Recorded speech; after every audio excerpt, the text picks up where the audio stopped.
Check.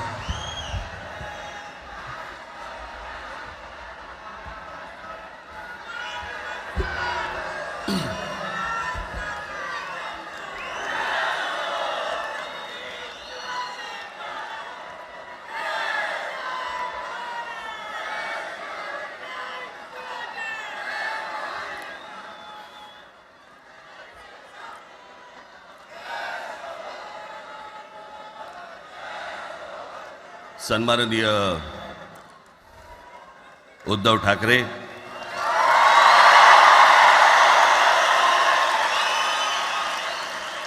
आणि माझ्या जमलेल्या सर्व तमाम मराठी बांधवांनो, भगिनींनो आणि मातांनो,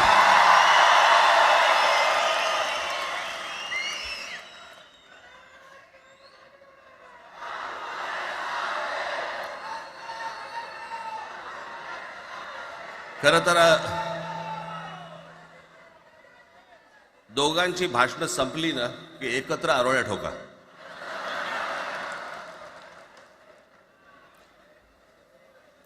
खरं तर आज मोर्चा निघायला पाहिजे होता.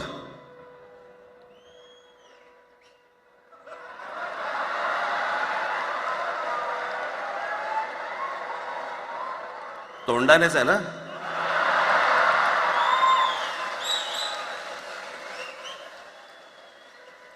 बस बस, मोर्चा खरं तर निघायला पाहिजे होता.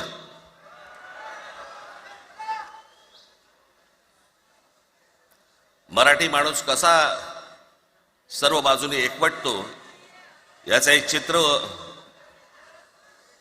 मोठ्या प्रमाणावरती उभं राहिलं असतं.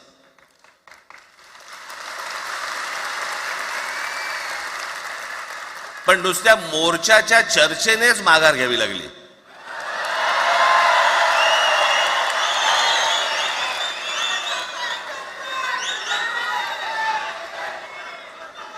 खरं तर आजचाही मेळावा हा खरं तर शिवतीर्थावरती मैदानात व्हायला पाहिजे होता.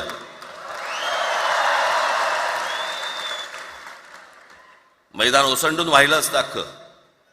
पण पाऊस आहे, पावसामध्ये सगळ्या ठिकाणी अशा प्रकारचे काही जागा मिळत नाहीत फारशा मुंबईमध्ये, आणि म्हणून आज तुम्हाला सर्वांना इथे यावं लागलं. मी बाहेर जे उभे आहेत त्यांची मी दिलगिरी व्यक्त करतो की त्यांना आतमध्ये येता नाही आलं, परंतु आता काही स्क्रीनवरती आठवा.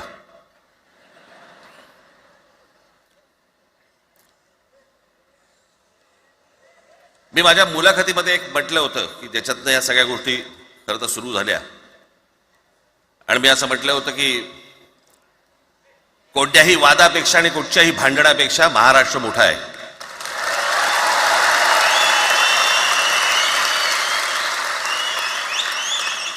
आज जवळपास 20 वर्षानंतर मी आणि उद्धव आम्ही एका व्यासपीठावरती आज येतो आहोत.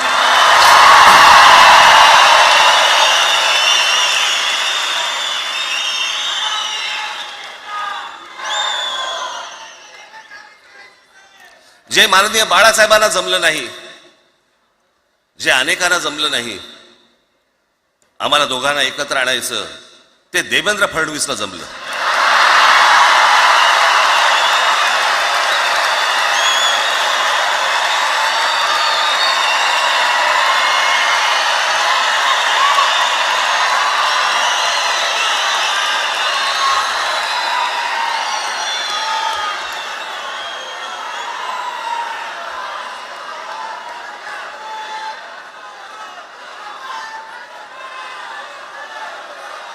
आता बऱ्याच सगळे चॅनल्सचे सगळे कॅमेरे तिकडे लागले, इकडे लागले, इकडे लागलेत.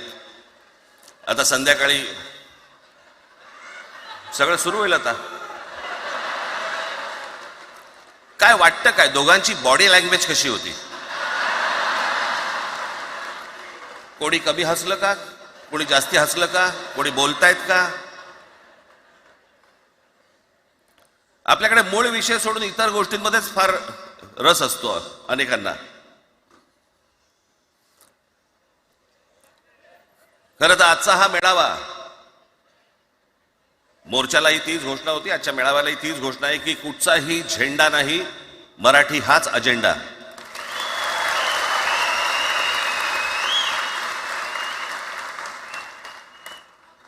माझ्या मराठीकडे, माझ्या महाराष्ट्राकडे वेडावाकड्या नजरेने पाहायचं नाही कोणी.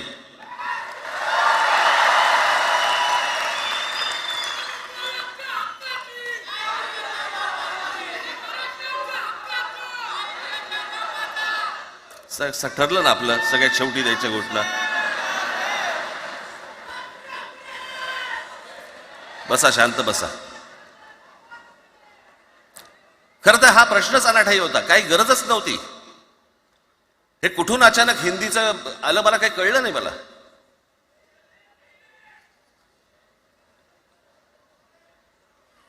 आणि हिंदी कशासाठी? हिंदी कोणासाठी? हिंदी त्या लहान लहान मुलांवरती जबरदस्ती करताय तुम्ही.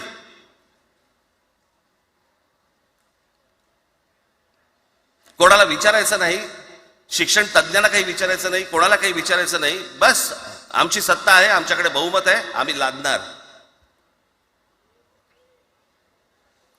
तुमच्या हातात सत्ता असेल ती विधान भवनात,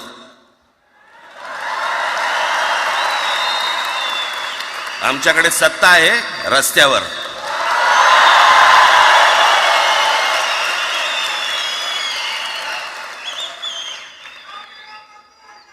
एक पत्र लिहिलं, 2 पत्र लिहिली, नंतर ते दादा भुसे माझ्याकडे आले. मला म्हणाले की आम्ही काय म्हणतो एवढं समजून तर घ्या,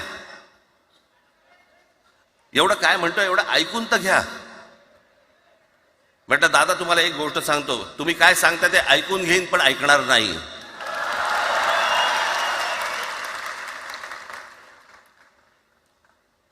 मराठीच्या विषयामध्ये त्याच्यात तुम्ही तिसरी भाषा लादताय.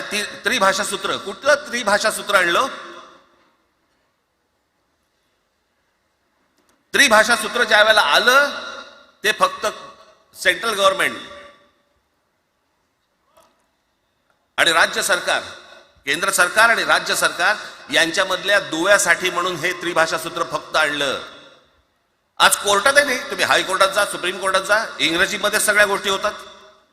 कुठे आहे त्रिभाषा सूत्र? मग मला सांगायला लागले म्हणे केंद्रीय शिक्षण धोरणामध्ये, त्या धोरणातही नाही, केंद्राच्या शिक्षण धोरणात, इतर कोणत्या राज्यातही नाही.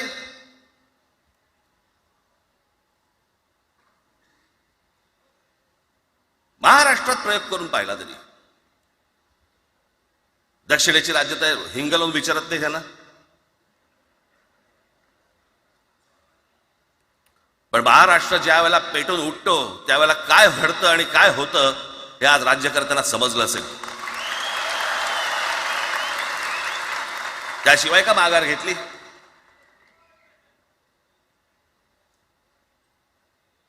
विनाकारण आणलेला विषय होता.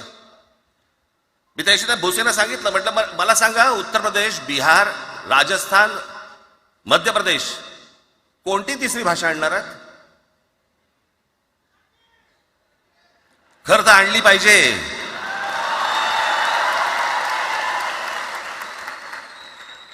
गंमत बघा, हिंदी भाषिक राज्य आहेत ती आर्थिकदृष्ट्या मागास,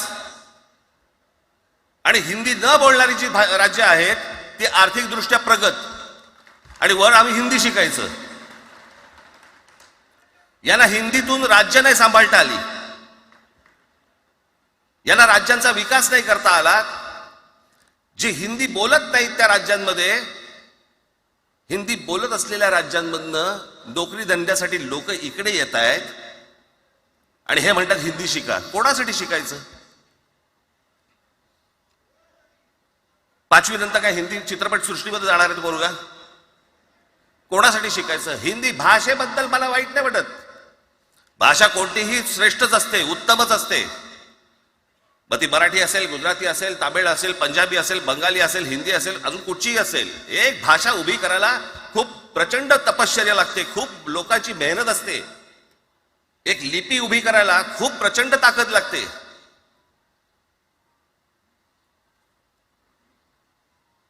अशाच भाषा काय उभ्या राहत नसतात.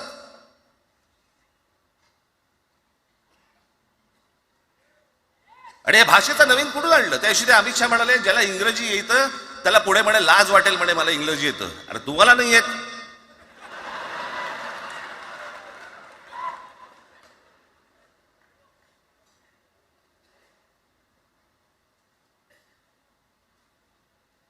या संपूर्ण हिंद प्रांतावरती 125 वर्ष, 1400 वर्ष मराठ्यांनी राज्य केलं. 1400 वर्ष इतक्या राज्यांवरती आम्ही राज्य केलं. तो त्यावेळेला राज्यच नव्हती, पण जे प्रदेश होते त्याच्यावरती राज्य केलं. आम्ही मराठी लादली गुजरातवरती, मध्य प्रदेशवरती, राजस्थानवरती, पंजाबवरती, इतर सगळ्या प्रांतांवरती जिथे जिथे म्हणून अटोकपर्यंत पोहोचले होते मराठा साम्राज्य, आम्ही लादली. अरे हिंदी भाषा आहे, 200 वर्षापूर्वीची भाषा आहे, महाराजांच्या काळात पण नव्हती.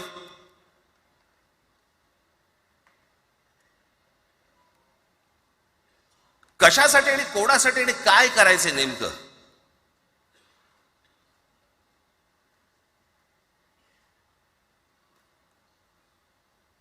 यांनी फक्त चाचपडून पाहिलं, चाचपडून. मुंबई स्वतंत्र करता येते का याच्यासाठी अगोदर जरा थोडंसं भाषेला डिवचून बघू.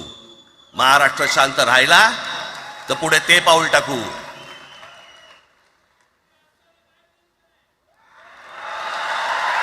कोणाची माय व्हॅली आहे त्यांनी महाराष्ट्राला हात घालून दाखवावा, मुंबईला हात घालून दाखवावा.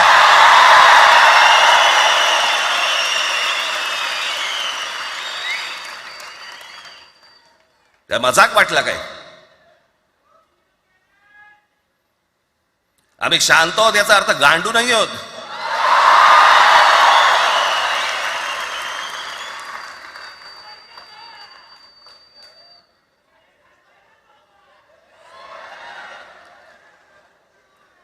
काही अंगावरती लादायचा प्रयत्न करतात आणि मग आता माघार घेतली ना,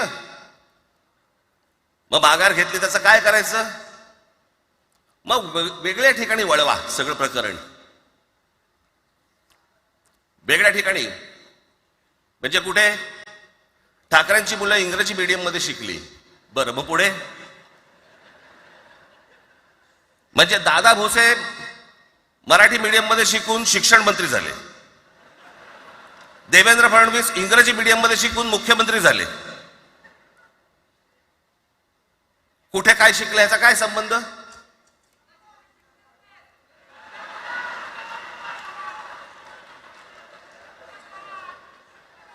कोणाकोणाची मुलं इथे परदेशामध्ये शिकतायत, याद्या आहेत आमच्याकडे. त्याचं काय करणार आहात तुम्ही? आणि त्याच्यातल्या त्याच्यात मंत्रिमंडळातल्या एक एक मंत्र्याचं हिंदी आहे का? फेफरं येईल, फेफरं.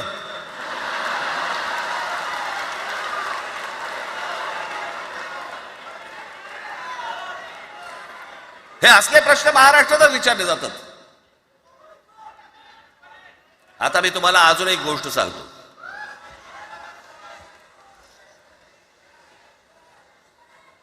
आम्ही मराठी मीडियम मध्ये शिकलो, हो शिकलो. आमची मुलं इंग्रजी मीडियम मध्ये शिकली, हो शिकली. मग याच्यावरती तुम्ही प्रश्न काय उपस्थित केला? ह्यांना मराठीचा पुळका कसा? हे इंग्रजी मीडियम मध्ये टाकतात. बरं, माननीय बाळासाहेब ठाकरे आणि माझे वडील श्रीकांत ठाकरे हे इंग्रजी मीडियम मध्ये शिकलेले आहेत. या दोघांवरती तुम्ही मराठी बद्दल शंका घेऊ शकता का?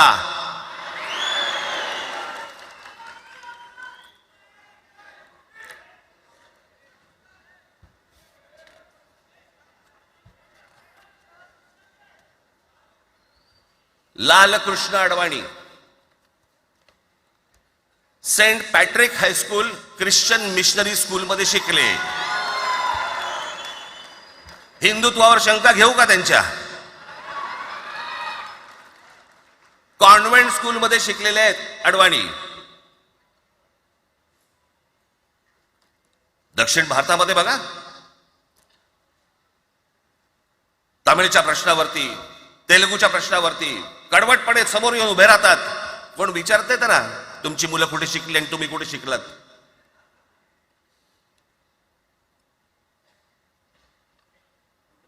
उद्या मी हिब्रू भाषेत शिकीन आणि मराठीपणाचा कडवट अभिमान बाळगीन. काय प्रॉब्लेम आहे?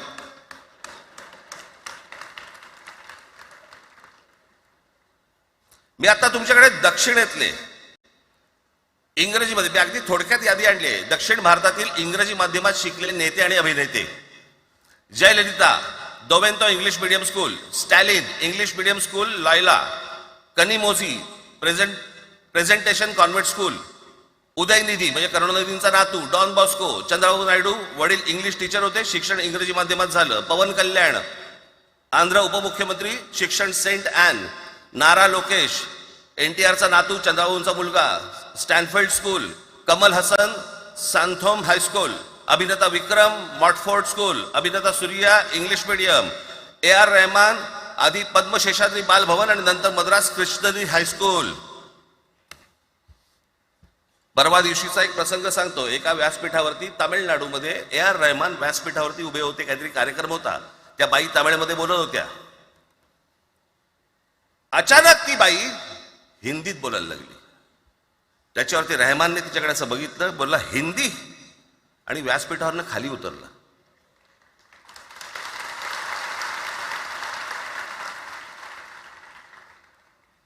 तुमचा कडवटपणा हे तुम्ही शिक्षण कुठे घेतले याच्यावरती नसतो, तो कडवटपणा तुमच्या आतमध्ये असावा लागतो.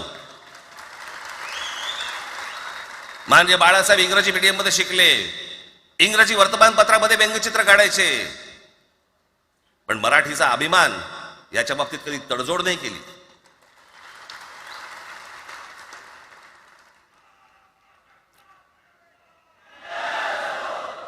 म्हणे एक भाषा म्हणे सगळ्यांनाच बांधून ठेवते. कुठची एक भाषा? आजपर्यंत काय वाकडं झालं? म्हणजे आपल्या संरक्षण खात्यामध्ये घ्या, आपल्या संरक्षण खात्यामध्ये जेवढी रेजिमेंट्स आहेत, मी फक्त तुम्हाला नावं वाचून दाखवतो. मद्रास रेजिमेंट आहे, राजपुताना रायफल्स आहे, राजपूत रेजिमेंट आहे, डोगरा रेजिमेंट आहे, सीख रेजिमेंट आहे, जाट रेजिमेंट आहे, पॅराशूट रेजिमेंट आहे, पंजाब रेजिमेंट आहे, ग्रेनेडियर्स आहेत, सीख लाईट इन्फंट्री आहे, मराठा लाईट इन्फंट्री आहे, गढवाल रायफल्स आहे, कुमाऊ रेजिमेंट आहे, आसाम रेजिमेंट आहे, बिहार रेजिमेंट आहे, महार रेजिमेंट आहे, जम्मू काश्मीर रायफल्स आहे, जम्मू आणि काश्मीर लाईट इन्फंट्री आहे, नागा रेजिमेंट आहे, गोरखा रायफल्स आहे, गोरखा रायफल्स आहे, त्याच्यानंतर तुमचं लडाख स्काउट्स आहे, अरुणाचल स्काउट्स आहे, सिक्कीम स्काउट्स आहे. इतक्या राज्यांच्या आज आपल्या संरक्षण खात्यामध्ये लोक आहेत आणि इतक्या रेजिमेंट्स आहेत. शत्रू दिसला की एकत्र तुटून पडतात ना. भाषेचा प्रश्न येतो कुठे?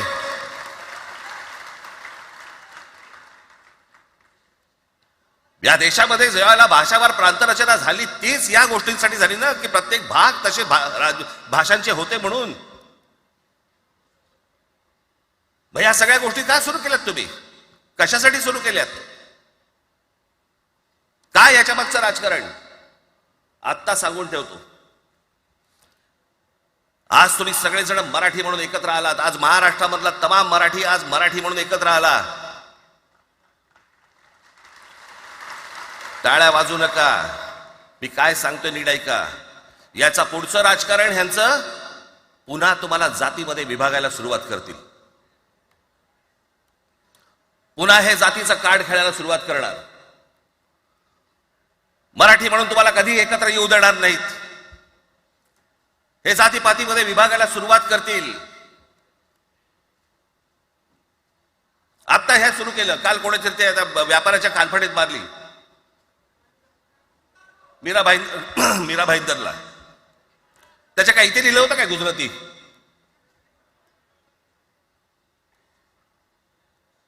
पण एवढंही आपल्याकडे काही जे चॅनलमध्ये, मराठी नाही इतर चॅनलमध्ये, हिंदी आणि याच्यात गुजराती माणसाला मारला. कुठच्या गुजराती माणसाला मारला? बाचाबाचीमध्ये समोरचा गुजराती निघाला, इकडचा मराठी निघाला. त्याच्यामध्ये काय गुजरात्यानं मारलं का? केवढे व्यापारी आहेत. अजून तर काहीच केलेलं नाही.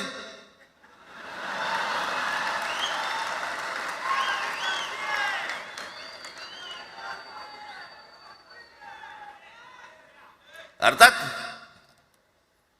त्यांना मराठी आली पाहिजे याच्याबद्दल वाद नाही. विनाकारण उठसूट काय मारामारी करायची गरज नाही आणि मारायची गरज नाही. पण जर जास्ती नाटकं केली तर कानाखाली आवाज काढलाच पाहिजे तुम्ही. पण चूक त्यांची असली पाहिजे. आणि एका गोष्टीचं लक्षात ठेवा, अशी कधी गोष्ट कराल त्याचे व्हिडिओ काढू नका.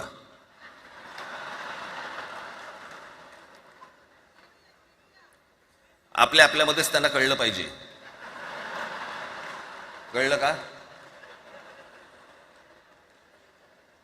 मारणारा कधी सांगत नसतो, मार खाणारा सांगत असतो मला मारला म्हणून. त्यांना सांगू देत. पण याचा अर्थ उठसूट कोणालाही उगाच मारायचं काही कारण नाहीये. अनेक लोक आहेत, अनेक गुजराती लोक आहेत, माझ्या अनेक परिचयाचे आहेत. माझे एक मित्र आहेत नयन शहा म्हणून, त्याला मी गुजराठी म्हणतो. तुमचा विश्वास बसणार नाही इतकं अप्रतिम मराठी तर बोलतोच, विनोदाचंही अंग आहे. आणि शिवाजी पार्क मैदानामध्ये फिरताना कानाला हेडफोन लावून पु ल देशपांडे ऐकणारा गुजराती आहे.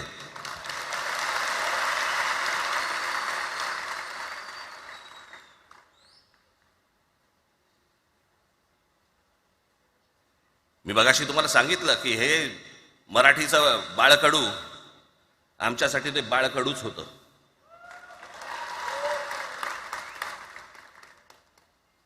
मी मागे एक प्रसंग सांगितला होता, आज मुद्दामून तो प्रसंग सांगतो आपल्याला की हे आमच्या धमन्यांमध्ये आलं कुठून. मी एवढा महाराष्ट्रासाठी मराठीसाठी कडवट का झालो.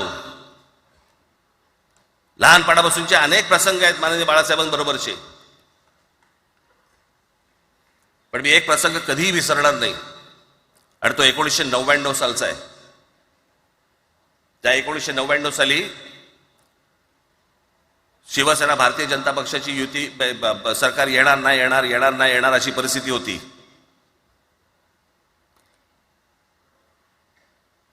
पवार साहेब त्यावेळेला त्यांनी राष्ट्रवादी काँग्रेस पक्ष स्थापन केला होता. वेगवेगळे लढले होते. आणि मग सगळ्या त्या वादामध्ये, शिवसेना भारतीय जनता पक्षाच्या त्या वादामध्ये काहीच होईना. दिवसामागून दिवस चाललेत, परंतु काही होईना. एके दिवशी मी मातोश्रीला खाली बसलो होतो, दुपारची वेळ होती. अचानक 2 गाड्या लागल्या. साधारणपणे 3:30-4 वगैरे वाजले असतील.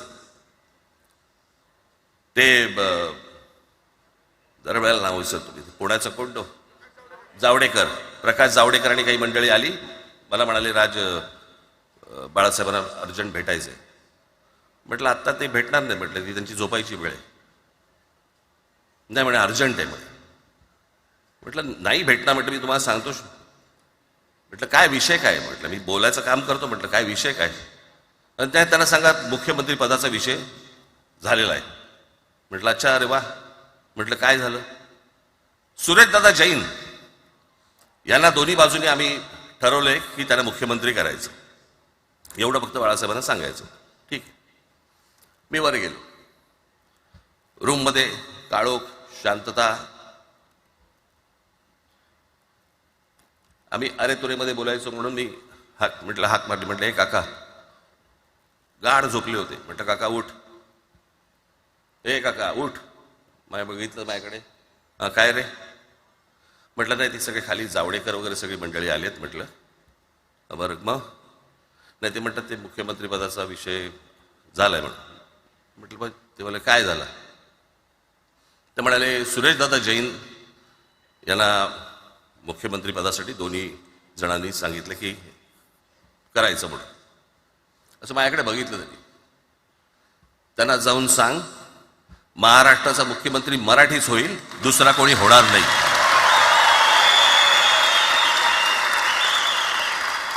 मराठी या एका विषयासाठी मला तिकडे कळलं की या माणसाने सत्तेवर लाथ मारली.